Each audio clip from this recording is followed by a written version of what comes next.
নারী কমিশন সংস্থা যেটা এটা কিছু আইন করেছে যেটা ইসলামের আইন বা কোরআনের আইনের বিপরীত।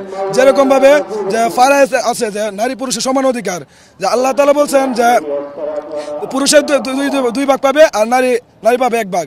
এটা দৃষ্টান্ত এরকম যে এক বাবা তার ছেলেকে আর দুই মেয়েকে পাঠালো নানি বাড়িতে পাঠানোর পরে ওই ছেলে কি করলো, ছেলেকে দিল 200 টাকা আর ওই দুই মেয়েকে দিল 200 টাকা। দেওয়ার পরে নানু বাড়ি গেল, নানু বাড়ি যাওয়ার পরে সব খরচ বহন করলো ছেলে।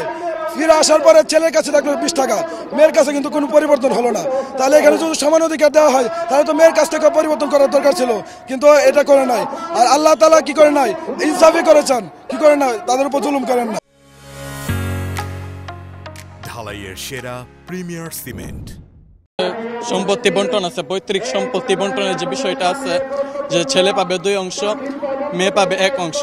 তো এটা দেখা গেছে যে গত কয়েক শতাব্দীতে ইংরেজরা যখন শাসন করেছিল 200 বছর, তখনও মুসলিমদের জন্য পার্সোনাল ল ছিল, তখনও এই ইসলামের আইন অনুশাসন ছিল। এরপরে হিন্দুরাও শাসন করেছে, তখনও ছিল। যখন এই বাংলাদেশ পাকিস্তানের অধীনে ছিল তখন পর্যন্ত ছিল। এমনকি বিগত যে সরকাররা ছিল বাংলাদেশে, আওয়ামী লীগ শাসন বলেন, বিএনপি শাসন, জামাত, জাতীয় পার্টি, তারা পর্যন্ত এটা করতে পারে নাই। কিন্তু বর্তমানে গত কয়েক শতাব্দীতে যা সম্ভব হয় নাই, তারা ইউনূস সরকারের সাহায্যে সেটা করার চেষ্টা করছে।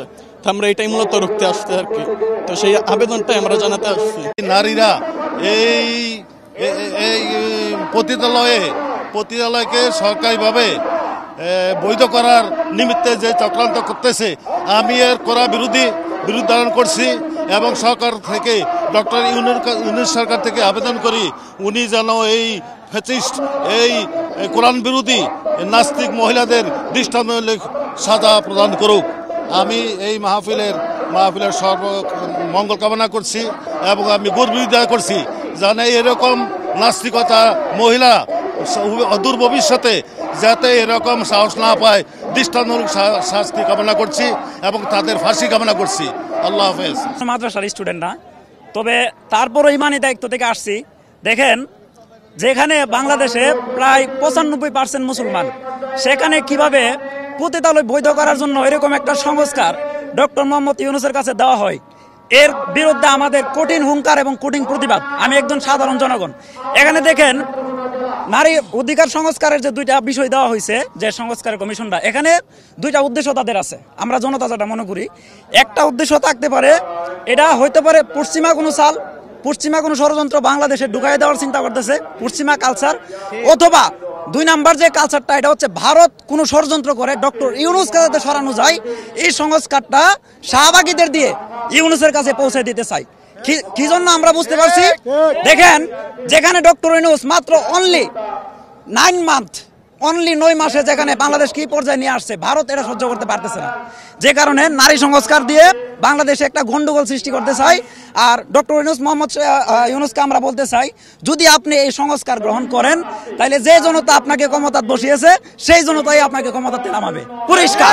আপনার গণহত্যার বিচার এখনো পর্যন্ত আমরা পাইনি। আমরা যদি ইতিহাস দেখি বা আমরা যদি ইতিহাস ঘাটাঘাটি করি, তাহলে জানতে পারি যে যখন শাপলার হত্যা চালু হয় তখন প্রায় হাজার এই ছাত্র জনতা এবং আম জনতাকে মারা হয়েছে, কিন্তু আজও পর্যন্ত এই সঠিক কোনো সুষ্ঠু কোনো বিচার আমরা এখনো পর্যন্ত বাংলার জমিনে পাইনি।